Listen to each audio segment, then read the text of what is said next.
Hey, what's up, guys? So I'm finally back. This past weekend was the World Championship for Yu-Gi-Oh. And if you guys paid any attention, there was four categories, right? Speed Duel, Rush Duels, Master Duel, and TCG slash OCG, as they call it. And I was in the Master Duel category. So the way I actually ended up there was because Joey qualified through the WCQ for Master Duel this past June. He was first in the NA region and had to select two other players to accompany him to play in the 3v3 tournament. So he decided to pick myself and Enzo and essentially put his trust in us to achieve the goal of, winning the Master Duel World Championship, which I think was honestly right within our reach. As you guys probably have seen from this past weekend, we ultimately ended up getting second, losing to our really good friends Team Ragnarok in the finals. And it was a very bittersweet moment because obviously if you were to lose at anything, it's going to hurt, especially when you put in a lot of time and effort and energy. But it was also bittersweet in the sense that it was also one of my closest friends, that result, regardless of the outcome, one of us was gonna have to come out on top, right? And Nesh and his team, Luca and Herman, ultimately took it all. And I have to say, I was really happy, like even though I lost. And I think it was a great feeling that we shared. Being able to play on the stage together. It was the first time I actually ever played Nesh in a official tournament, actually. So to meet for the first time on the world stage was an insane experience. And not only that, we played a Memento Mirror. He did resolve Maxi against me, and I'm not gonna lie, I'm not gonna, that is honestly historic. For those of you wondering, like, if I could have, should I have played into the Maxi, should I have passed? It wasn't random. I really did think about it. I spent about 80 seconds on my clock trying to figure out, should I pass, should I keep going? And the reason why I ultimately had to kind of go in was because I didn't really have a good way to stop him if he had any playable engine hand. And I know that Nesh two decks were Memento and Snake Eye Fiendsmith Azamina, I believe, or no, there's no Azamina, sorry, Snake Eye Millennium Fiendsmith. And so, as you can tell from these two decks, they're very heavy engine decks, which means that they're pumped full with a bunch of powerful engine cards and not a lot of room necessarily for non-engine, which means more often than not, they're going to be opening some sort of playable hand. And I knew that if I were to pass, I most likely would just insta-die without any chance at all. So I kind of had to like make the best board possible and basically make the game state as complex as possible and try to win. Funny enough, Nesh, even after the tournament, told me that if he was playing Snake Eyes, he was basically screwed, and that that's why he would keep the Memento Mirror, because he knew that like I would go in, and that like that I wouldn't just like pass him Maxi, right, for that reason. So he was like, oh hell nah, because when he saw my board, he was telling me after, he was like, bro, that board is insane, like I know I would actually just lose there if I wasn't playing Memento, and specifically because the Memento had the evenly. So yeah, in hindsight, like I said, I don't regret making the call. Nesh's hand, I asked him like what his hand was. If I decided to pass, would he have bricked? He told me his hand was Bone Party Sleepy, evenly off the first Maxi draw and a second Maxi, and then I think and then his fifth card was a Goblin Biker Grand Breakout. So I was in a coffin pretty much regardless of the decisions of passing or not passing. And so yeah, but I think like what I did was correct. I don't really have any regrets about it. But yeah, that was obviously an insane final experience. But I wanted to say the whole entire Master Duel tournament itself was absolutely like phenomenal. I think it's one of the best formats for Worlds, actually, because you're in a 3v3 setting. You can like lose your game but still win the match, and I think that's like really important because it helps reduce variance, especially in a very like high variance game where when the cards like Maxi is involved, right? So I really like the dynamic of the fact that you have kind of like multiple lives per se in a set. And I think the 3v3 format is really just insane. Like I think gives you a lot of chance to outperform. Um, and I think also, like, I think if you guys noticed that our Swiss round, we played like some really quality teams. Like, I think every team we played were just phenomenal players. And I know, like, there's always this discussion of like OCG versus TCG players, and I'll be honest, guys, like, it doesn't matter.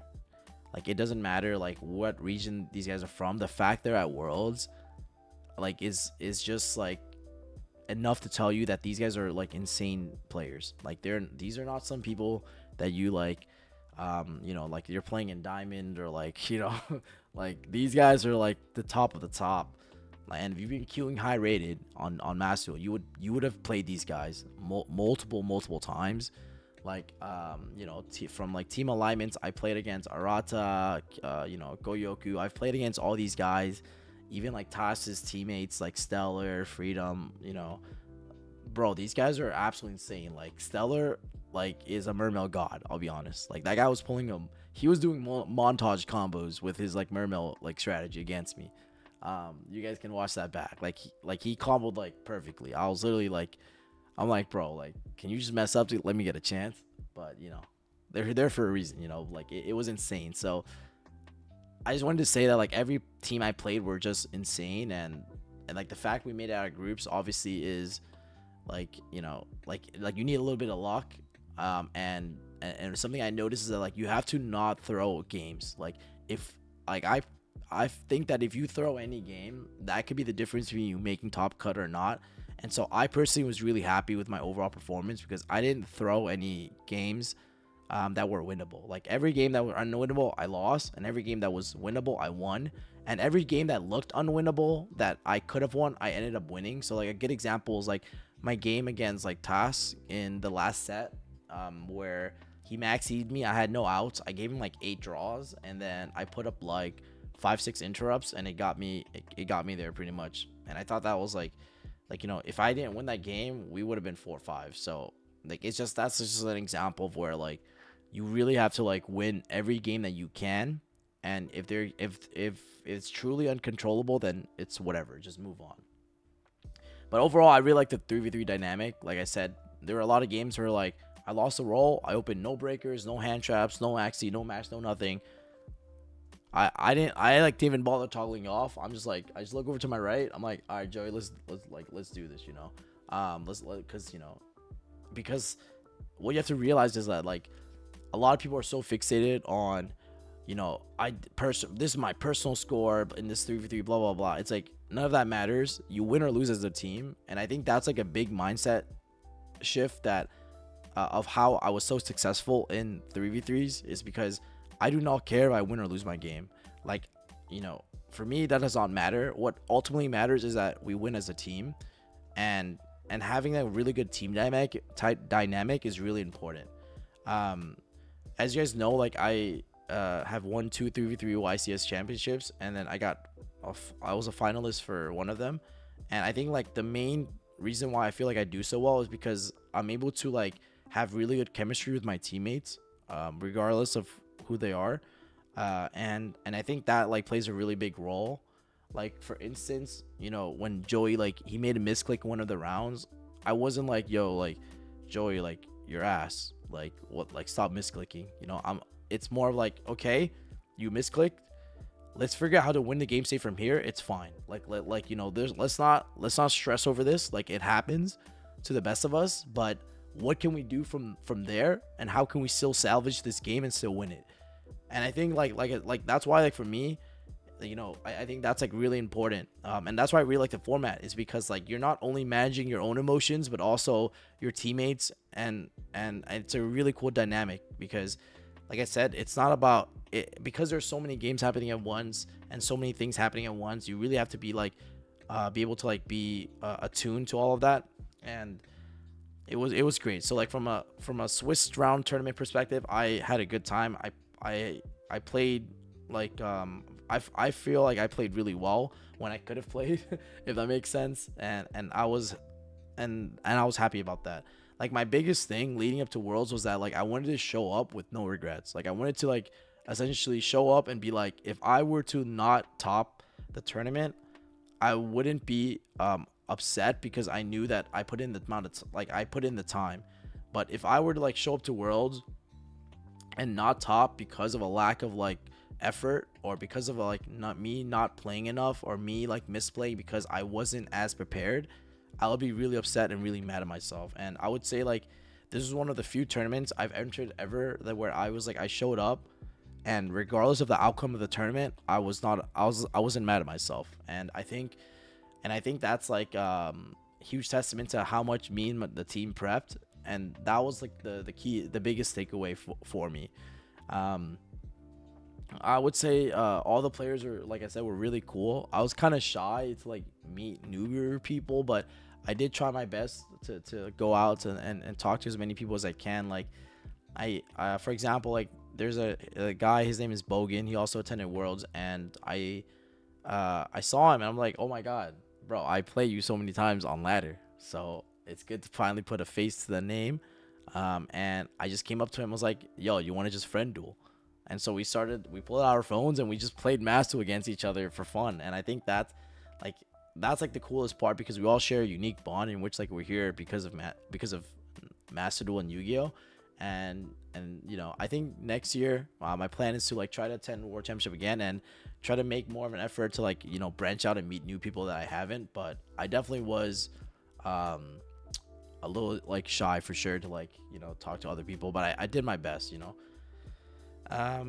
But yeah, overall, like, it was a really good event. I think that this event made me more hungry. It made me like wanna do even better. And although the final result wasn't really within my control, I would say that I was like, you know, like I'm just gonna try to work even harder, right? I think that's the only thing you can really do. So in terms of like what's next for me, what's next for like Pack and Pack TCG, I think I'm just gonna start making more content. I want to help players improve, get better at the game, because it makes it more interesting for everyone. And I think I'm gonna be doing more Master content, more TCG content, and ultimately that's kind of like where my mind is at. And the other thing is I'm gonna be doing both Master and TCG, because I just want as many chances as possible to be at the World Championship next year. Because after what I experienced this past year and this past weekend, I just had a really good time. I got to see some really familiar faces. You know, I got to hang out with some really cool people, some people I normally don't get to hang out with as well. And I think that was great. Like, I think, you know, the friendships you make and like all that stuff, like it's fun. It is cool. And you know, besides just playing the tournament itself, and yeah, so I think that's gonna be like the game plan. So expect more of that from me, for sure. And definitely join and follow the Twitch stream if you haven't already. I'm definitely gonna be trying to stream more Master content as well. There's actually a Duelist Cup coming at the end of the month, and I think I'm gonna be playing in it. And so I'm still not sure if I'm gonna stream it or not yet. But if I do, it probably will be like no mic. You know, maybe there'll be face cam or no face cam, just so you guys can get some raw gameplay, some footage. But I think one thing for sure is that I think I'm gonna give Master Duel this year a full try hard. I think I'm really gonna like lock in, play all the Duelist Cups, just to like prove it to myself that I can qualify myself first, and then second, just to show people that I'm like serious about it, you know. So yeah, I think this is gonna be the training arc.